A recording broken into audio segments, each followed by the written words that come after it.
Hi, hello, namaste. ನೀವು ನೋಡ್ತಿದ್ದೀರಾ doctor Kalam's coaching centre YouTube channel. So in this video we are going to do quick revision of the advent of Europeans to India. ಭಾರತಕ್ಕೆ ಯುರೋಪಿಯನ್ನರ ಆಗಮನ ಅನ್ನೋ ಒಂದು chapter history first chapter ಇದೆಯಲ್ಲ, so ಆ chapter ಬಗ್ಗೆ ಒಂದು ಕ್ವಿಕ್ ರಿವಿಷನನ್ನು ಮಾಡ್ತಿದ್ದೀವಿ. ಈ ಒಂದು ಚಾಪ್ಟರಲ್ಲಿ ಎಷ್ಟು ಕ್ವಶನ್ಸ್ ಬರ್ಬೋದು ಎಕ್ಸಾಮ್ಗೆ, ಅದು ಯಾವ್ದು ಬರ್ಬೋದು ಅನ್ನೋದನ್ನು ನಾವು ಈ ಒಂದು ವಿಡಿಯೋದಲ್ಲಿ ಡಿಸ್ಕಸ್ ಮಾಡ್ತೀವಿ. ಎಕ್ಸಾಮ್ ಹತ್ರ ಇರೋದ್ರಿಂದ ಸೊ ನಾವು ಫುಲ್ಲು ಪಾಠ ಎಕ್ಸ್ಪ್ಲನೇಷನ್ ಮಾಡ್ತಿಲ್ಲ. ಯಾರಿಗಾದ್ರೂ ಪಾಠ ಬೇಕಂದರೆ ಕಮೆಂಟ್ ಮಾಡಿ, ನಮಗೆ the advent of Europeans to India full chapter explanation ಬೇಕು ಅಂತ. ಸೊ ಈ ಒಂದು ವಿಡಿಯೋದಲ್ಲಿ ಮಾತ್ರ ನಾವು ಎಕ್ಸಾಮ್ ಪರ್ಪಸ್ಗೋಸ್ಕರ ಅದಕ್ಕೆ ಎಷ್ಟು ಕ್ವಶನ್ಸು ಬರುತ್ತೆ, ಸೊ ಅವು ಇಂಪಾರ್ಟೆಂಟ್ ಕ್ವಶನ್ಸ್ ಯಾವುವು ಅನ್ನೋದನ್ನು ಮಾತ್ರ ನಾವು ಈ ಒಂದು ವಿಡಿಯೋದಲ್ಲಿ ಡಿಸ್ಕಸ್ ಮಾಡ್ತೀವಿ. ಸೊ ನೋಡೋಣ ಬನ್ನಿ ಯಾವ್ಯಾವು ಅಂತ. ಈ ಒಂದು ಚಾಪ್ಟರಲ್ಲಿ ಟೋಟಲಾಗಿ ನಮಗೆ 9 ಕ್ವಶನ್ಸ್ ಬರುತ್ತೆ ಎಕ್ಸಾಮ್ ಒಂದು ವ್ಯೂವಲ್ಲಿ. ಸೊ ಎಕ್ಸಾಮ್ಗೆ ಒಂದು 9 ಇಂಪಾರ್ಟೆಂಟ್ ಕ್ವಶನ್ಸನ್ನು ನಾನು ಈ ಒಂದು ವಿಡಿಯೋದಲ್ಲಿ ಡಿಸ್ಕಸ್ ಮಾಡ್ತೀನಿ. ಸೊ ಫಸ್ಟ್ ಕ್ವಶನ್ ನೋಡೋಣ. ಏನು first question? Name the Indian commodities or spices which were in great demand in Europe. So ಯುರೋಪಲ್ಲಿ ಗ್ರೇಟ್ ಡಿಮ್ಯಾಂಡ್ ಇರುವಂಥ ಸ್ಪೈಸಸ್, ಸಾಂಬಾರ್ ಪದಾರ್ಥಗಳು ಯಾವುವು ಅಂತ ಕೇಳ್ತಾರೆ. ಸೊ ಅವು ಏನು ಉತ್ತರ ಏನು ಬರೀತೀರ ಅವಾಗ? Name the Indian commodities spices which were in great demand in Europe. So ಈ ಕ್ವಶನ್ಗೆ answer spices such as pepper, cumin, cinnamon, cardamom and ginger. ಇಷ್ಟೇ. ಸೊ ಈಗ ಎಷ್ಟು ಕ್ವಶನ್ ಏನಿದೆ, ಸ್ಪೈಸಸ್ ಯಾವ್ದು ಸ್ಪೈಸಸ್ಸು ಯಾವುದು ಡಿಮ್ಯಾಂಡ್ ಇತ್ತು ಯುರೋಪಲ್ಲಿ? So spices such as pepper, cumin, cinnamon, cardamom and ginger. ಇಷ್ಟೇ ಆನ್ಸರು. ಸೊ ಫಸ್ಟು ಒಂದು ಮೊದಲನೇ ಕ್ವಶನು ಇದು, ನೇಮ್ ದಿ ಇಂಡಿಯನ್ ಕಮಾಡಿಟೀಸ್ ಅಂತ. ಸೊ ಈ ಕ್ವಶನ್ಗೆ ಇಷ್ಟೇ ಆನ್ಸರ್ ಇರುತ್ತೆ, ಇಷ್ಟೇ ಬರೀಬೇಕು. ಸೊ ಏಷ್ಯಾದಿಂದ ಯುರೋಪಿಗೆ ರಫ್ತು ಆಗುವ ಪ್ರಮುಖ ಭಾರತೀಯ ವಸ್ತುಗಳಲ್ಲಿ ಮೆಣಸು, ಜೀರಿಗೆ, ದಾಲ್ಚಿನ್ನಿ, ಏಲಕ್ಕಿ ಹಾಗೂ ಶುಂಠಿ ಇವು ಪ್ರಮುಖವಾಗಿದ್ದವು. ಈ ಮಸಾಲೆಗಳಿಗೆ ಯುರೋಪಿನಲ್ಲಿ ಭಾರಿ ಬೇಡಿಕೆ ಇದ್ದು ಅವು ಆಹಾರದ ರುಚಿಯನ್ನು ಹೆಚ್ಚಿಸುವುದರ ಜೊತೆಗೆ ಔಷಧೀಯ ಗುಣಲಕ್ಷಣಗಳಿಗೂ ಪ್ರಸಿದ್ಧವಾಗಿದ್ವು. ಯಾವುವು? ಈ ಒಂದು ಸಾಂಬಾರ್ ಪದಾರ್ಥಗಳು. ಸೊ ಇದರಿಂದಾಗಿ ವ್ಯಾಪಾರಿಗಳು ಭಾರತ ಮತ್ತು ದಕ್ಷಿಣ ಏಷ್ಯಾದಿಂದ ಈ ಮಸಾಲೆಗಳನ್ನು ಪಡೆಯಲು ಬೃಹತ್ ವ್ಯಾಪಾರ ಮಾರ್ಗಗಳನ್ನು ಸ್ಥಾಪಿಸ್ತಾರೆ. ಯಾರು ಸ್ಥಾಪಿಸ್ತಾರೆ? ಯುರೋಪಿಯನ್ಸು ಒಂದು ಬೃಹತ್ ಮಾರ್ಗಗಳನ್ನು ಸ್ಥಾಪಿಸ್ತಾರೆ. ಓಕೆ, ಇದು first question. Next second question, what is dual government? Who introduce it? Dual government ಅಂದರೆ ಏನು, ಅದನ್ನು ಯಾರು ಇಂಟ್ರೊಡ್ಯೂಸ್ ಮಾಡಿದ್ರು ಅಂತ ಕ್ವಶನ್. ಸೆಕೆಂಡ್ ಕ್ವಶನ್ ಏನು ಡ್ಯುಯಲ್ ಗೌರ್ಮೆಂಟ್ ಅಂದರೆ? What is dual government? ಯಾರು ಇಂಟ್ರೊಡ್ಯೂಸ್ ಮಾಡಿದ್ದು? It was introduce by Robert Clive ಅನ್ನೋನು ಈ ಒಂದು ಡ್ಯುಯಲ್ ಗೌರ್ಮೆಂಟ್ ಇಂಟ್ರೊಡ್ಯೂಸ್ ಮಾಡ್ತಾನೆ. ಏನು ಡ್ಯುಯಲ್ ಗೌರ್ಮೆಂಟ್ ಅಂದರೆ ಏನು? As per the system the British had diwani rights. So as per the system British ಯಾವ ರೈಟ್ಸ್ ಇತ್ತು? ಬ್ರಿಟಿಷರ್ಸ್ಗೆ ದಿವಾನಿ ರೈಟ್ಸ್ ಇತ್ತು. The nawab had to look after administration like justice. So the nawabs ಏನು ಮಾಡಬೇಕಿತ್ತು? They had to look after administration like justice. ಏನಿದು dual government ಅಂದರೆ? Dual government ವ್ಯವಸ್ಥೆಯನ್ನು Robert Clive 1765ರಲ್ಲಿ ಪರಿಚಯಿಸ್ತಾನೆ. ಸೊ ಈ ವ್ಯವಸ್ಥೆ ಅಡಿಯಲ್ಲಿ ಬ್ರಿಟಿಷ್ ಈಸ್ಟ್ ಇಂಡಿಯಾ ಕಂಪನಿಗೆ ದಿವಾನಿ ಹಕ್ಕುಗಳು. ಏನು ದಿವಾನಿ ಹಕ್ಕುಗಳು ಅಂದರೆ? ಆರ್ಥಿಕ ವ್ಯವಹಾರಗಳು ಮತ್ತು ತೆರಿಗೆ ಸಂಗ್ರಹ ಮಾಡೋದು. ಸೊ ಆರ್ಥಿಕ ವ್ಯವಹಾರ ಮತ್ತು ತೆರಿಗೆ ಸಂಗ್ರಹ ಯಾರು ಮಾಡ್ತಿದ್ರು? ಈಸ್ಟ್ ಇಂಡಿಯಾ ಕಂಪ್ನಿಯವರು ಮಾಡ್ತಿದ್ರು. ಸೊ ಅವರು ಅದು ಒಂದು ಸಂಗ್ರಹಕ್ಕೆ ಏನು ಮಾಡ್ತಾರೆ? ದಿವಾನಿ ಹಕ್ಕುಗಳು ಅಂತ ಅವ್ರು ತಗೊತಾರೆ. ಯಾರು? ಬ್ರಿಟಿಷ್ ಈಸ್ಟ್ ಇಂಡಿಯಾ ಕಂಪ್ನಿಯವರು. ಆದರೆ ನವಾಬ್ ಏನು ಮಾಡ್ತಿದ್ದ? ನವಾಬ್ ನ್ಯಾಯ ಮತ್ತು ಆಡಳಿತವನ್ನು ನೋಡ್ಕೊಳ್ಬೇಕಾಗುತ್ತೆ. ಇದರಿಂದ ಮುಂದೆ ಏನಾಗುತ್ತೆ ಅಂದರೆ, ಇದರಿಂದ ಶಕ್ತಿಯ ಜವಾಬ್ದಾರಿ ಇಲ್ಲದ ದ್ವಿ ಸರ್ಕಾರ ಆಡಳಿತ ಸ್ಥಾಪಿತವಾಗುತ್ತೆ. ಇದು ಭಾರಿ ಶೋಷಣೆಗಾಗುತ್ತೆ ಮುಂದೆ. ಯಾವುದು? Dual government. ಸೊ ಇದು ಸೆಕೆಂಡ್ ಕ್ವಶನ್ನು. ಸಿಂಪಲ್ಲಾಗಿ ಒಂದು 3 ಪಾಯಿಂಟ್ಸಲ್ಲಿ ಆನ್ಸರ್ ಬರೋಕ್ಕೆ. ಏನು ಡ್ಯುಯಲ್ ಗೌರ್ಮೆಂಟ್ ಅಂದರೆ ಏನು? ಯಾರಿಗಿತ್ತು? ಬ್ರಿಟಿಷರ್ಸ್ಗೆ ದಿವಾನಿ ರೈಟ್ಸ್ ಇತ್ತು, 1 ಪಾಯಿಂಟು. ನೆಕ್ಸ್ಟ್ ಪಾಯಿಂಟ್ ಏನು? The nawab had to look after administration like justice, 2 point. ಮೂರನೇ ಪಾಯಿಂಟ್ ಏನು? ಯಾರು ಇಂಟ್ರೊಡ್ಯೂಸ್ ಮಾಡಿದ್ರು? ರಾಬರ್ಟ್ ಕ್ಲೈವ್ ಇಂಟ್ರೊಡ್ಯೂಸ್ ಮಾಡಿದ್ರು. ಸೊ ಇದು 3 ಪಾಯಿಂಟು. ಇದು second important question. Next important question ಬಂದು, fall of Constantinople led to the discovery of new sea route to India, justify. ಏನು question ಅರ್ಥ ಏನು? ಕಾನ್ಸ್ಟ್ಯಾಂಟಿನೋಪಲ್ನ ಪತನ ಹೊಸ ಸಮುದ್ರ ಮಾರ್ಗದ ಅನ್ವೇಷಣೆಗೆ ಕಾರಣವಾಯಿತು, ವಿವರಿಸಿ ಅಂತ ಕೊಡ್ತಾರೆ ಕ್ವಶನ್ನು. ಸೊ ಅದಕ್ಕೆ ಏನು ಆನ್ಸರು? ನೋಡೋಣ ಏನು ಆನ್ಸರ್ ಬರುತ್ತೆ ಅಂತ. ಸೊ ಇದಕ್ಕೆ ಆನ್ಸರ್ ಬಂದು fall of Constantinople led to, first point, increase in demand for Indian spices. Next, scientific inventions. ಆಮೇಲೆ Ottoman Turks imposed high tax. ಯಾರು ಹೈ ಟ್ಯಾಕ್ಸನ್ನು ಇಂಪೋಸ್ ಮಾಡ್ತಾರೆ? ಆಟೋಮನ್ ಟರ್ಕ್ಸು ಮಾಡ್ತಾರೆ. ಏನಕ್ಕೆ ಮಾಡ್ತಾರೆ ಅಂದರೆ ಅವರು ಕಾನ್ಸ್ಟಾಂಟಿನೋಪಲ್ನ ಆಕ್ಯುಪೈ ಮಾಡ್ಕೊಂಡಿರ್ತಾರೆ. ಯಾರು ಮಾಡ್ತಾರೆ? ಆಟೋಮನ್ ಟರ್ಕ್ಸು ಕಾನ್ಸ್ಟಾಂಟಿನೋಪಲ್ನ ಆಕ್ಯುಪೈ ಮಾಡ್ತಾರೆ. ಅವರು ಹೈ ಟ್ಯಾಕ್ಸನ್ನು ಇಂಪೋಸ್ ಮಾಡ್ತಾರೆ. ಯಾರ ಮೇಲೆ? ಟ್ರೇಡರ್ಸ್ ಮೇಲೆ. ಸೊ ಅದಕ್ಕೆ ಟ್ರೇಡರ್ಸ್ ಏನು ಅಂದ್ಕೊಳ್ತಾರೆ? Italian traders felt it is not profitable. High tax ಆಗಿರೋದ್ರಿಂದ ಇಟಾಲಿಯನ್ ಟ್ರೇಡರ್ಸ್ ಏನು ಅಂದ್ಕೊತಾರೆ? ಇದು ಪ್ರಾಫಿಟೇಬಲ್ ಅಲ್ಲ ಅಂತ ಅಂದ್ಕೊತಾರೆ. ಸೊ ಇದು answer. Fall of Constantinople led to the discovery of new sea route to India. Justify ಅಂದರೆ ಈ ಒಂದು 4 ಪಾಯಿಂಟ್ಸ್ನ ಇಟ್ಕೊಂಡು ನೀವು ಎಲಾಬ್ರೇಟ್ ಮಾಡಿ ಬರೀಬೇಕಾಗುತ್ತೆ. ಇದು ಭಾರತೀಯ ಏನು ಕಾನ್ಸ್ಟಾಂಟಿನೋಪಲ್ನ ಪತನ ಹೊಸ ಸಮುದ್ರ ಮಾರ್ಗದ ಅನ್ವೇಷಣೆಗೆ ಕಾರಣವಾಯಿತು. ಸೊ ಆನ್ಸರು ಭಾರತೀಯ ಮಸಾಲೆಗಳ ಬೇಡಿಕೆ. ಭಾರತೀಯ ಯುರೋಪಿನಲ್ಲಿರುವ ಮಸಾಲೆಗಳ ಬೇಡಿಕೆಯು ಹೆಚ್ಚಾಗಿತ್ತು, ಆದರೆ ಪಾರಂಪರಿಕ ಭೂಮಾರ್ಗ ತಡೆಯಲ್ಪಟ್ಟಿತು. ಪಾರಂಪರಿಕ ಭೂಮಾರ್ಗ ಯಾವುದು? ಕಾನ್ಸ್ಟಾಂಟಿನೋಪಲು. ಸೊ ಭೂಮಾರ್ಗದಿಂದ ಬರ್ತಿದ್ರು, ಕಾನ್ಸ್ಟಾಂಟಿನೋಪಲ್ ಇಂದ ಬರ್ತಿದ್ರು. ಸೊ ಇವಾಗ ಏನು ಅದು ಕ್ಲೋಸ್ ಆಗಿದೆ. ಇವಾಗ ಏನು ಮಾಡಬೇಕು? ಹೊಸ ಒಂದು ಸಮುದ್ರ ಮಾರ್ಗವನ್ನು ಕಂಡುಹಿಡಿಬೇಕು. ನೆಕ್ಸ್ಟು ವೈಜ್ಞಾನಿಕ ಆವಿಷ್ಕಾರಗಳು. ಸೈಂಟಿಫಿಕ್ ಇನ್ವೆನ್ಷನ್ ಯಾವುದು?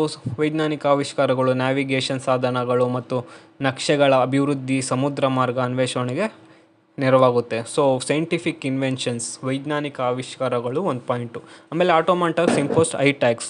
ಆಟೋಮನ್ ಟರ್ಕ್ಸು ಹೆಚ್ಚಿನ ತೆರಿಗೆ ವಿಧಿಸ್ತಾರೆ. ಸೊ ಅದು ಒಂದು.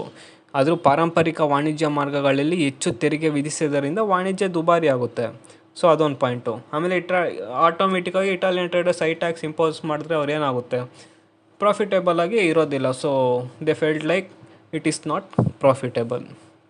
ಇದು ಥರ್ಡ್ ಕ್ವಶನ್ಸ್ಗೆ 4 ಪಾಯಿಂಟ್ಸ್ನ ನೆನಪಲ್ಲಿ ಇಟ್ಕೊಂಡು ನೀವು ಎಲಾಬ್ರೇಟ್ ಮಾಡಿ ಎಷ್ಟು ಮಾರ್ಕ್ಸ್ ಕೊಡ್ತಾರೋ ಅಷ್ಟು ನೀವು ನೋಡ್ಕೊಂಡು ಬರೀಬೇಕಾಗುತ್ತೆ.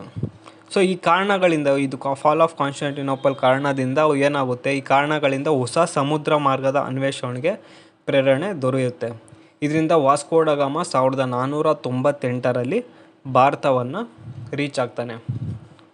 ಸೊ ವಾಸ್ಕೋ ಡಿ ಗಾಮ ಎಷ್ಟರಲ್ಲಿ ಯಾವ ಪ್ಲೇಸ್ಗೆ ರೀಚ್ ಆಗ್ತಾನೆ ಅನ್ನೋ ಒಂದು ಕ್ವಶನ್ಸು ಬರ್ಬೋದು. ಸೊ ನೀವು ಅದನ್ನು ನೋಡ್ಕೊಳ್ಳಿ. Next 4th question. Who is considered as the real founder of Portuguese power in India and why? So ಏನು ಕೊಟ್ಟವ್ರೆ ಅಲ್ಲಿ? Who is considered as the real founder of Portuguese power in India. ಭಾರತದಲ್ಲಿ Portuguese ಒಂದು ಪವರನ್ನು ಯಾರು ಸ್ಥಾಪನೆ ಮಾಡ್ತಾರೆ ಅಂತ ಒಂದು ಕ್ವಶನ್ ಕೇಳ್ತಾರೆ. ಸೊ ಅದಕ್ಕೆ ಆನ್ಸರ್ ಏನು? ಪೋರ್ಚುಗೀಸ್ ಶಕ್ತಿಯ ನಿಜವಾದ ಸ್ಥಾಪಕ ಯಾರು ಮತ್ತು ಏಕೆ? So who is the real founder and why ಅಂತ ಕೇಳ್ತಾರೆ. ಏನೋ ಒಂದು ಕಾರಣ ಇರುತ್ತಲ್ಲ, ಸೊ ಆ ಕಾರಣನ ಕೇಳ್ತಾರೆ. ಅವಾಗ ಏನು ಬರಿಬೇಕಂದ್ರೆ ಫಸ್ಟು ಯಾರು? Who is the founder? Alfonso de Albuquerque. So Alfonso de Albuquerque ಏನು? The real founder of Portuguese power in India. 1 point ಆಯಿತಾ? ಸೊ ವೈ ಏನಕ್ಕೆ? ಏನಕ್ಕೆ ಅಂದರೆ because he waged war against Bijapur sultan and won Goa. ಅವನು ಬಿಜಾಪುರ್ ಸುಲ್ತಾನ್ ಜೊತೆ war ಮಾಡ್ತಾನೆ, ಆಮೇಲೆ ಏನನ್ನ ವಿನ್ ಆಗ್ತಾನೆ? ಗೋವಾನ ವಿನ್ ಆಗ್ತಾನೆ. ಸೊ ಇದು ಆನ್ಸರು ಯಾವುದಕ್ಕೆ? 4ನೇ ಕ್ವಶನು. ಏನು question? Who is considered as the real founder of Portuguese power in India and why ಅಂತ ಕೊಟ್ಟರೆ, ಸೊ ನೀವು ಒಂದು 2 ಪಾಯಿಂಟನ್ನು ನೆನಪಲ್ಲಿ ಇಟ್ಕೊಂಡು ಬರೀಬೇಕಾಗುತ್ತೆ. ಏನು? ಫಸ್ಟ್ ಯಾರು the real founder? Alfonso de Albuquerque. ಏನಕ್ಕೆ ಅವನೇ ಏನಕ್ಕೆ ಅಂದರೆ because he waged war against Bijapur sultan ಒಂದಿಗೆ ಒಂದು ವಾರನ ವಿನ್ ಆಗ್ತಾನೆ. ಸೊ ಗೋವಾನ ಪಡ್ಕೊತಾನೆ.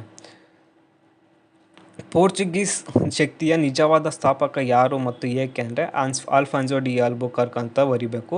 ಅವರು ಬಿಜಾಪುರ ಸುಲ್ತಾನರ ವಿರುದ್ಧ ಯುದ್ಧ ಮಾಡಿ ಗೋವಾವನ್ನು ಗೆಲ್ತಾರೆ. ಇದರಿಂದ ಪೋರ್ಚುಗೀಸ್ ಶಕ್ತಿ ಭದ್ರವಾದ ಆಧಾರವನ್ನು ಭಾರತದಲ್ಲಿ ನಿರ್ಮಿಸ್ತಾರೆ. ಯಾರು? ಪೋರ್ಚುಗೀಸರು. ಸೊ ಈ ಆಲ್ಫಾನ್ಸೋ ಡಿ ಆಲ್ಬುಕರ್ಕ್ ಯಾರು ಅಂದರೆ ಇವನು ಪೋರ್ಚುಗೀಸ್ ಸೇನೆಯ ಜನರಲ್ ಮತ್ತು ಭಾರತದ 2ನೇ ವೈಸ್ರಾಯ್ ಆಗಿರ್ತಾನೆ. ಯಾರು ಭಾರತದ 2ನೇ ವೈಸ್ರಾಯ್ ಅಂದರೆ ಆಲ್ಫಾನ್ಸೋ ಡಿ ಆಲ್ಬುಕರ್ಕ್ ಅಂತ ನೀವು ಹೇಳಬೇಕಾಗುತ್ತೆ. ಸೊ ನೆಕ್ಸ್ಟು ಅವರು 1510ರಲ್ಲಿ ಗೋವಾ ಗೆದ್ದು ಅದನ್ನು ಯಾರು ಕೊಡ್ತಾರೆ? ಅದನ್ನು ಪೋರ್ಚುಗೀಸ್ ಅಧಿಕಾರದ ಕೇಂದ್ರವನ್ನಾಗಿ ಪರಿವರ್ತಿಸ್ತಾನೆ. ಆಮೇಲೆ ಅವನು ಇಂಡಿಯಾದಲ್ಲಿ ಇರ್ತಾನಲ್ಲ, ಅವಾಗ ಏನೇನು ಒಂದು ಬದಲಾವಣೆಗಳಿಗೆ ತರ್ತಾನೆ ಅಂದರೆ ಒಂದು ಮದುವೆ ನೀತಿ, ವ್ಯಾಪಾರ ತಂತ್ರಗಳು ಹಾಗೂ ಕಟ್ಟುನಿಟ್ಟಾದ ಸೇನಾ ಕಾರ್ಯಾಚರಣೆಗಳ ಮೂಲಕ ಅವರು ಭಾರತದ ಕರಾವಳಿಯಲ್ಲಿನ ಪೋರ್ಚುಗೀಸ್ ವಸಾಹತುಗಳನ್ನು ಏನು ಮಾಡ್ತಾನೆ? ಬಲಪಡಿಸ್ತಾನೆ. ಸೊ ಇದು ಆ ಕ್ವಶನ್ಗೆ answer. So next 5th question. Scientific developments led to sea voyages justify. ವೈಜ್ಞಾನಿಕ ಅಭಿವೃದ್ಧಿಗಳು ಸಮುದ್ರಯಾನಕ್ಕೆ ಕಾರಣವಾಯಿತು ಎಂಬುದನ್ನು ಸಾಬೀತುಪಡಿಸಿ ಅಂತ ಕೇಳ್ತಾರೆ questions. What is the scientific developments ಅಂತ, ಸಮುದ್ರಯಾನಕ್ಕೆ ಯಾವ ಸೈಂಟಿಫಿಕ್ ಡೆವಲಪ್ಮೆಂಟ್ಸು ಸಹಾಯ ಮಾಡ್ತು ಅಂತ ಕೇಳ್ತಾರೆ ಕ್ವಶನ್ನು. ಸೊ ಅದಕ್ಕೆ ಆನ್ಸರ್ ಏನು? Answer mariner's compass, invention of astrolabe, construction of ship, invention of gunpowder. So ಈ ಒಂದು 4 ಸೈಂಟಿಫಿಕ್ ಡೆವಲಪ್ಮೆಂಟ್ಸು ಯಾವುದಕ್ಕೆ ಸುಲಭವಾಗಿಸುತ್ತೆ, ಯಾವುದಕ್ಕೆ ಅಂದರೆ ಸಮುದ್ರಯಾನಕ್ಕೆ ಸುಲಭವಾಗುತ್ತೆ. ಯಾವುದು ಈ 4 ಸೈಂಟಿಫಿಕ್ ಡೆವಲಪ್ಮೆಂಟ್ಸ್ ಯಾವ್ಯಾವುದು? Mariners compass. ಏನಕ್ಕೆ ಇದು ಕಾಂಪಾಸ್ ಅಂದರೆ ಏನು? ಇದು ದಿಕ್ಕು ನಿರ್ಧಾರ ಮಾಡುತ್ತೆ. ಯಾವುದು? ಕಾಂಪಾಸು. ಸೊ ಈ ಒಂದು ಸೈಂಟಿಫಿಕ್ ಡೆವಲಪ್ಮೆಂಟು ನಮಗೆ ದಿಕ್ಕನ್ನು ನಿರ್ಧಾರ ಮಾಡೋದ್ರಿಂದ ನಮಗೆ ಒಂದು ಸೀ ರೂಟ್ ಮುಖಾಂತರ ನಾವು ಒಂದು ಸಮುದ್ರಯಾನ ಮಾಡೋಕ್ಕೆ ಈಸಿ ಆಗುತ್ತೆ. ಯಾವುದು? First mariner's compass. ಇನ್ನೊಂದು ಯಾವುದು? ಆಸ್ಟ್ರೋಲೇಬ್ ಆವಿಷ್ಕಾರ. ಏನು? Invention of astrolabe. ಇದೇನು ಮಾಡುತ್ತೆ ಅಂದರೆ ಇದು ನಕ್ಷತ್ರಗಳ ಆಧಾರದ ಮೇಲೆ ನಾವಿಕರಿಗೆ ಸ್ಥಳ ನಿರ್ಧಾರ ಮಾಡಲು ಸಹಾಯ ಮಾಡುತ್ತೆ. ಸೊ ನಕ್ಷತ್ರ ಆಧಾರದ ಮೇಲೆ ಇವ್ರು ಏನು ಮಾಡ್ತಾರೆ? ಒಂದು ಸಮುದ್ರಯಾನವನ್ನು ಮಾಡ್ತಾರೆ. ಸೊ ಇನ್ವೆನ್ಷನ್ ಆಫ್ ಆಸ್ಟ್ರೋಲ್ಯಾಬ್ ನಮಗೆ ಯಾವುದಕ್ಕೆ ಈಸಿ ಆಗುತ್ತೆ? ಸಮುದ್ರಯಾನ ಮಾಡೋಕ್ಕೆ ಈಸಿ ಆಗುತ್ತೆ. ಸೊ 3rd ಪಾಯಿಂಟ್, ಹಡಗು ನಿರ್ಮಾಣ, ಕನ್ಸ್ಟ್ರಕ್ಷನ್ ಆಫ್ ಶಿಪ್. ಈ ಬಲಿಷ್ಠ ಮತ್ತು ದೊಡ್ಡ ಹಡಗುಗಳನ್ನು ನಿರ್ಮಿಸಲು ತಂತ್ರಜ್ಞಾನ ಅಭಿವೃದ್ಧಿಯಾದ ಕಾರಣ ದೀರ್ಘಕಾಲದ ಸಮುದ್ರಯಾನ ಸಾಧ್ಯವಾಗುತ್ತೆ. ದೀರ್ಘಕಾಲ, ಇವಾಗ 1 ದಿವಸ 2 ದಿವಸ ಅಲ್ಲ, ದೀರ್ಘ ವರ್ಷಾಂತರ ಅವರು ಏನು ಮಾಡ್ತಾರೆ? ಸಮುದ್ರಯಾನ ಮಾಡ್ತಾರೆ. ವರ್ಷಾಂತರ ಗಟ್ಟಲೆ ಮಾಡಬೇಕು ಅಂದರೆ ಒಂದು ಕನ್ಸ್ಟ್ರಕ್ಷನ್ ಆಫ್ ಶಿಪ್ಪು ಹೆಂಗಿರಬೇಕು? ಬಲಿಷ್ಠ, ಸ್ಟ್ರಾಂಗ್ ಆಗಿರಬೇಕಲ್ವಾ? ಸೊ ಹಡಗು ನಿರ್ಮಾಣ, ಕನ್ಸ್ಟ್ರಕ್ಷನ್ ಆಫ್ ಶಿಪ್ ಕೂಡ ಒಂದು ಸೈಂಟಿಫಿಕ್ ಡೆವಲಪ್ಮೆಂಟ್. ಏನಕ್ಕೆ? ಸಮುದ್ರಯಾನಕ್ಕೆ. ನೆಕ್ಸ್ಟ್, ಗನ್ ಪೌಡರ್ ಆವಿಷ್ಕಾರ, ಇನ್ವೆನ್ಷನ್ ಆಫ್ ಗನ್ ಪೌಡರ್. ಇದರಿಂದ ಹಡಗುಗಳಲ್ಲಿ ರಕ್ಷಣಾ ವ್ಯವಸ್ಥೆ ಬಲಗೊಂಡು ಸಮುದ್ರಯಾನ ಹೆಚ್ಚು ಸುರಕ್ಷಿತವಾಗುತ್ತೆ. ಈ ಎಲ್ಲ ಆವಿಷ್ಕಾರಗಳು ಅಂದರೆ ಯಾವುದು? ಮ್ಯಾರಿನರ್ಸ್ ಕಾಂಪಾಸ್, ಆಸ್ಟ್ರೋಲೇಬ್ ಆವಿಷ್ಕಾರ ಅಂದರೆ ಏನು? ಇನ್ವೆನ್ಷನ್ ಆಫ್ ಆಸ್ಟ್ರೋಲೇಬ್, ಹಡಗು ನಿರ್ಮಾಣ, construction of ship, gun powder. So ಈ ಎಲ್ಲ ಆವಿಷ್ಕಾರಗಳು ಸಮುದ್ರಯಾನವನ್ನು ಸುಗಮಗೊಳಿಸುತ್ತೆ. ಹೊಸ ದೇಶ ಅನ್ವೇಷಣೆಗೆ ನಮ್ಗೆ ಏನಾಗುತ್ತೆ? ಹೆಲ್ಪ್ಫುಲ್ ಆಗುತ್ತೆ. ಯಾವುದು? ಸೈಂಟಿಫಿಕ್ ಡೆವಲಪ್ಮೆಂಟ್ಸ್ ಯಾವ್ಯಾವು?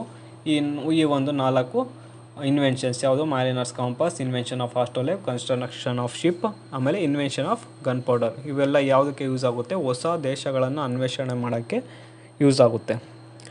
ಸೊ ಇದು 5th question answer. So next 6th question, what are the results of the battle of Plassey? Plassey ಯುದ್ಧದ ಫಲಿತಾಂಶಗಳು ಯಾವ್ಯಾವು ಅಂತ ಕೇಳ್ತಾರೆ. ಸೊ ಅದಕ್ಕೆ ಏನು ಆನ್ಸರ್ ಬರೀಬೇಕು? Sirajuddaula was defeated. ಸಿರಾಜುದ್ದೌಲಾ ಏನಾಗ್ತಾನೆ? ಸೋತೋಗ್ತಾನೆ. ಆಮೇಲೆ ಸೋತೋದ್ಮೇಲೆ ಏನು ಮಾಡ್ತಾರೆ? Sirajuddaula was killed. Mir Jafar became the nawab. Mir Jafar gave 24 Parganas. So war brought out immorality. Next Sirajuddaula was defeated ಅಂದರೆ ಬ್ರಿಟಿಷ್ ಈಸ್ಟ್ ಇಂಡಿಯಾ ಕಂಪನಿಯ ರಾಬರ್ಟ್ ಕ್ಲೈವ್ ನೇತೃತ್ವದ ಪಡೆ ಅವರನ್ನು ಸೋಲಿಸ್ತಾರೆ. ಯಾರನ್ನ? ಸಿರಾಜುದ್ದೌಲಾನ ಸೋಲಿಸ್ತಾರೆ. ಸೊ ಸಿರಾಜುದ್ದೌಲಾ ಕೊಲ್ಲಲ್ಪಟ್ಟರು. ಯಾರಿಂದ? ಪರಾಭವ ನಂತರ ಅವರನ್ನು ಬಂಧಿಸಿ ಕೊಲ್ಲಲ್ಪಟ್ಟಿತ್ತು. ಯಾರು? Robert Clive.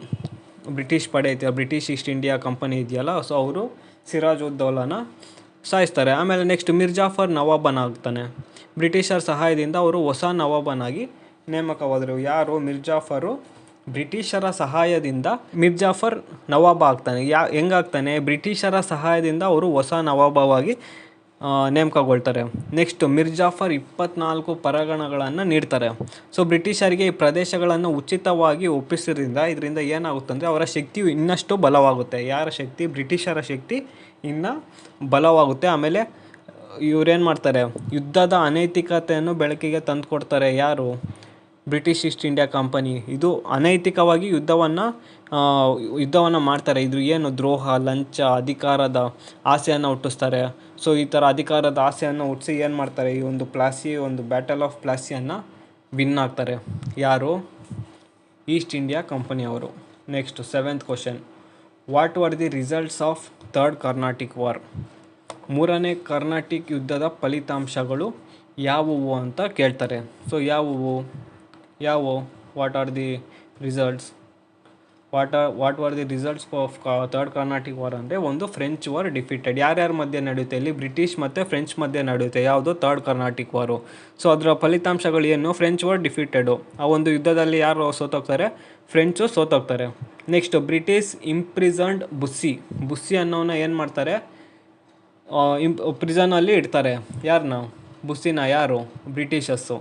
ಸೊ ಬುಸ್ಸಿ ಬಂಧನಕ್ಕೆ ಒಳಪಟ್ಟರು. ಫ್ರೆಂಚ್ ನಾಯಕ ಲೆಫ್ನಾ ಬುಸ್ಸಿ ಬ್ರಿಟಿಷರು ಬಂಧಿಸ್ತಾರೆ. ಯಾರನ್ನ? ಫ್ರೆಂಚ್ ನಾಯಕ ಲೆಫ್ನಾ ಬುಸ್ಸಿನ BUSS ಬುಸ್ಸಿ. ಓಕೆ, ನೆಕ್ಸ್ಟು ಲಾಲಿ ಸರೆಂಡರ್ಡ್. ಯಾರು ಈ ಫ್ರೆಂಚ್ ಜನರಲ್ ಒಬ್ಬ ಇರ್ತಾನೆ. ಸೊ ಅವನು ಶರಣಾಗ್ತಾನೆ. ಸೊ ಓಕೆನಾ, ಯಾರು ಲಾಲಿ ಅನ್ನೋನು ಏನಾಗ್ತಾನೆ, ಫ್ರೆಂಚ್ ಜನರಲ್ ಲಾಲಿ ಶರಣಾಗ್ತಾನೆ. Next British became supreme power. ಏನಕ್ಕೆ ಅಂದರೆ ಇಲ್ಲಿ ಪ್ಲಾಸಿ ಇದರಲ್ಲೂ ವಿನ್ ಆಗಿದ್ದಾರೆ, ಯಾವುದ್ರು ಬ್ಯಾಟಲ್ ಆಫ್ ಪ್ಲಾಸಿಯಲ್ಲೂ ವಿನ್ ಆಗಿದ್ದಾರೆ. ಮಿರ್ಜಾಫರ್ 24 ಪರಗಣಾಸ್ನ ಕೊಟ್ಟವ್ರೆ ಫ್ರೀಯಾಗಿ. ಸೊ ಆಮೇಲೆ ನೆಕ್ಸ್ಟ್ ಇಲ್ಲೇನು ಥರ್ಡ್ ಕರ್ನಾಟಿಕ್ ವಾರಲ್ಲೂ ವಿನ್ ಆಗ್ತಾರೆ. ಅವಾಗೇನಾಗುತ್ತೆ, ಆಟೋಮೆಟಿಕ್ಕಾಗಿ ಬ್ರಿಟಿಷ್ ಬಿಕೇಮ್ ಸುಪ್ರೀಂ ಪವರ್, ಅವರೊಂದು ಪವರ್ ಏನಾಗುತ್ತೆ ಜಾಸ್ತಿ ಆಗುತ್ತೆ. ಆಮೇಲೆ ಫ್ರೆಂಚ್ ಲಾಸ್ಟ್ ದೇರ್ ಪವರ್. ಒಬ್ರಿಗೆ ಸುಪ್ರೀಂ ಪವರ್ ಬಂದಿದೆ ಅಂದರೆ ಒಬ್ರದ್ದು ಪವರ್ ಹೋಗಿರುತ್ತಲ್ವ. ಸೊ ಇಲ್ಲಿ ಒಂದು ಥರ್ಡ್ ಕರ್ನಾಟಿಕ್ ವಾರಲ್ಲಿ ಯಾರು ಅವರ ಪವರನ್ನು ಕಳ್ಕೊತಾರೆ ಅಂದರೆ ಫ್ರೆಂಚ್ ಅವರು ಅವರ ಪವರನ್ನು ಕಳ್ಕೊತಾರೆ. British became supreme power. ಆಮೇಲೆ ಲಾಲಿ ಅನ್ನೋನು ಯಾರೋ ಅವನು ಫ್ರೆಂಚ್ ಜನರಲ್ಲು. ಸೊ ಅವನು ಏನಾಗ್ತಾನೆ, ಶರಣಾಗ್ತಾನೆ ಯಾರಿಗೆ, ಬ್ರಿಟಿಷರ್ಸ್ಗೆ. ಸೊ ಬ್ರಿಟಿಷ್ ಇಂಪ್ರೆಸೆಂಟ್ ಬುಸ್ಸಿ ಅನ್ನೋನು ಫ್ರೆಂಚ್ ನಾಯಕ. ಅವನು ಲೆಫ್ನಾ ಬುಸ್ಸಿಯನ್ನು ಬ್ರಿಟಿಷರು ಬಂಧಿಸ್ತಾರೆ. ಆಮೇಲೆ ಫ್ರೆಂಚ್ ವರ್ ಡಿಫೀಟೆಡ್. ಫ್ರೆಂಚ್ ಅವರು ಸೋಲಲ್ಪಡ್ತಾರೆ. ಯಾರಿಂದ, ಬ್ರಿಟಿಷರ್ಸಿಂದ. ಸೊ ಇದು 7th ಕ್ವಶನ್. ಏನು, what were the results of third Carnatic war. ಅಂದರೆ ನೀವು ಈ ಒಂದು ಆನ್ಸರನ್ನು ಬರೀಬೇಕು. ಯಾರ್ಯಾರ ಮಧ್ಯೆ ಯುದ್ಧ ಆಗುತ್ತೆ ಅಂದರೆ ಫ್ರೆಂಚ್ ಮತ್ತು ಬ್ರಿಟಿಷ್ ಈಸ್ಟ್ ಇಂಡಿಯಾ ಕಂಪನಿ ನಡುವೆ ಈ ಒಂದು ಥರ್ಡ್ ಕರ್ನಾಟಿಕ್ ವಾರ್ ನಡೆಯುತ್ತೆ. So next 8th question. Explain how the Marthanda Varma checked the Dutch. ಈ ಮಾರ್ತಾಂಡ ವರ್ಮ ಅನ್ನೋರು ಡಚ್ಚನ್ನ ಹೆಂಗೆ ಒದ್ದಿ ಹೊರಗಡೆ ಕಳಿಸ್ತಾರೆ ಅನ್ನೋದು ಇದೊಂದು. ಸೊ ಈ ಮಧ್ಯೆ ಯುದ್ಧ ಯಾರ ಮಧ್ಯೆ ನಡೆಯುತ್ತೆ ಅಂದರೆ ಮಾರ್ತಾಂಡ ವರ್ಮ ವರ್ಸಸ್ ಡಚ್ನ ಮಧ್ಯೆ ನಡೆಯುತ್ತೆ. ಸೊ ಈ ಮಾರ್ತಾಂಡ ವರ್ಮ ಡಚ್ನ ಹೆಂಗೆ ಓಡಿಸ್ತಾನೆ ಅನ್ನೋದು ಈ ಕ್ವಶನ್ನು. ಸೊ ಈ compiled an army of 50,000 soldiers. Marthanda Varma 50,000 ಸೇನೆಯನ್ನು ಸೇರ್ತಿದ್ದನು. ಹಿ ಅಬಾಲಿಷ್ಡ್ ದಿ ಮೊನೋಪಲಿ ಆಫ್ ಡಚ್ಗಳ ವಿಶೇಷ ವ್ಯಾಪಾರ ಹಕ್ಕುಗಳನ್ನು ರದ್ದುಗೊಳಿಸ್ತಾನೆ. ಯಾರು, Marthanda Varma. He occupied the pepper growing areas. ಈ ಪೆಪ್ಪರ್ ಗ್ರೋಯಿಂಗ್ ಏರಿಯಾಸ್ನ ಆಕ್ಯುಪೈ ಮಾಡ್ತಾನೆ. ಮೆಣಸು ಬೆಳೆಯುವಂಥ ಪ್ರದೇಶಗಳನ್ನು ಆಕ್ರಮಿಸ್ಕೊಳ್ತಾನೆ. ಯಾರು, ಮಾರ್ತಾಂಡ ವರ್ಮ. ಆಮೇಲೆ he captured their Nedumangad and Kottarakkara's trading centres. Nedumangad ಮತ್ತು ಕೊಟ್ಟರಕರಸ್ ಅನ್ನೋ ಟ್ರೇಡಿಂಗ್ ಸೆಂಟರ್ಸ್ ಯಾರ್ದು, ಡಚ್ದು ಕ್ಯಾಪ್ಚರ್ ಮಾಡ್ತಾನೆ. ಯಾರು, Marthanda Varma. He defeated the Dutch in battle of ಕೋಲಾಚಲಲ್ಲಿ ಒಂದು ಯುದ್ಧ ನಡೆಯುತ್ತೆ, ದಿ ಬ್ಯಾಟಲ್ ಆಫ್ ಕೋಲಾಚಲ್ ಅನ್ನೋ ಯುದ್ಧ. ಆ ಒಂದು ಕೋಲಾಚಲ್ ಅನ್ನೋ ಯುದ್ಧದಲ್ಲಿ ಡಚ್ಚನ್ನು ಸೋಲಿಸ್ತಾನೆ. ಯಾರು, ಮಾರ್ತಾಂಡ ವರ್ಮ. ಸೊ ಮಾರ್ತಾಂಡ ವರ್ಮ ವಿನ್ ಆಗ್ತಾನೆ, ಡಚ್ಚು ಸೋತೋಗ್ತಾರೆ. ಸೊ ಡಚ್ನ 2 ಟ್ರೇಡಿಂಗ್ ಸೆಂಟರ್ಸ್ನ ಆಕ್ಯುಪೈ ಮಾಡ್ತಾನೆ. ಆಮೇಲೆ ಅವರ ಪೆಪ್ಪರ್ ಗ್ರೋಯಿಂಗ್ ಏರಿಯಾಸ್ನ ಕ್ಯಾಪ್ಚರ್ ಮಾಡ್ತಾನೆ. ನೆಕ್ಸ್ಟು ಈ ಡಚ್ನ ಮೊನೋಪೊಲಿ ಇರುವಂಥ ಪ್ರದೇಶಗಳನ್ನೆಲ್ಲ ಅವನೇನು ಮಾಡ್ತಾನೆ, ಗೆಲ್ಕೊಳ್ತಾನೆ. ಯಾರು, Marthanda Varma. Next briefly explain about black room tragedy. Last question ಈ ಚಾಪ್ಟರಲ್ಲಿ, 9th ಕ್ವಶನ್ನು. ಆಮೇಲೆ ಲಾಸ್ಟ್ ಕ್ವಶನ್ನು. ಓಕೆನಾ, briefly explain about black room tragedy. Black room tragedy ಅಂದರೆ ಏನು? ಸೊ ನೋಡೋಣ. The nawab capture the fort Williams. Nawab ಇಲ್ಲಿ ಫೋರ್ಟ್ ವಿಲಿಯಮನ್ನು ಕಬಳಿಸ್ತಾನೆ. ಅಂದರೆ ಯಾರು, the nawab capture the fort Williams. Nawab ಸಿರಾಜುದ್ದೌಲಾನು 1756ರಲ್ಲಿ ಫೋರ್ಟ್ ವಿಲಿಯಮ್ನ ಕಬಳಿಸ್ತಾನೆ.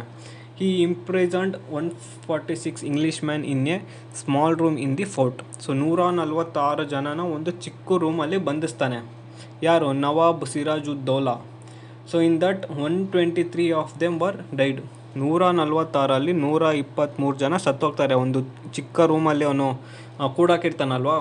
ಸೊ 146 ಜನದಲ್ಲಿ 123 ಜನ ಸತ್ತೋಗ್ತಾರೆ. ಸೊ ಈ ಒಂದು ಇನ್ಸಿಡೆಂಟು, ಈ ಕೂಡಾಕೋದು, ಆಮೇಲೆ 123 ಜನ ಸಾಯ್ತಾರಲ್ಲ 146 ಜನದಲ್ಲಿ.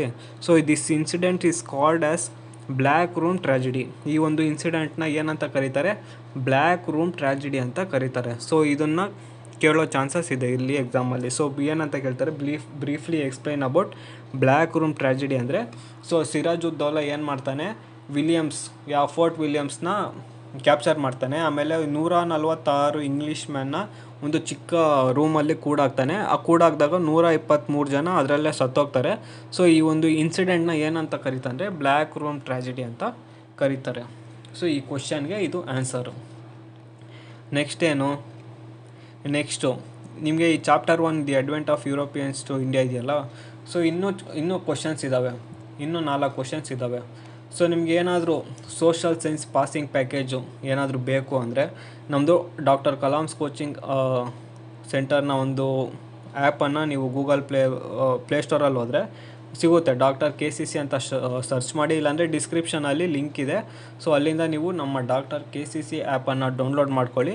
ಅದರಲ್ಲಿ ನಿಮಗೆ science, maths, social, Kannada, English, Hindi, so ಇವೆಲ್ಲ ಒಂದು ಪಾಸಿಂಗ್ ಪ್ಯಾಕೇಜು ನಿಮಗೆ ಆ ಒಂದು ಆ್ಯಪಲ್ಲಿ ಅವೈಲೇಬಲ್ ಇದೆ.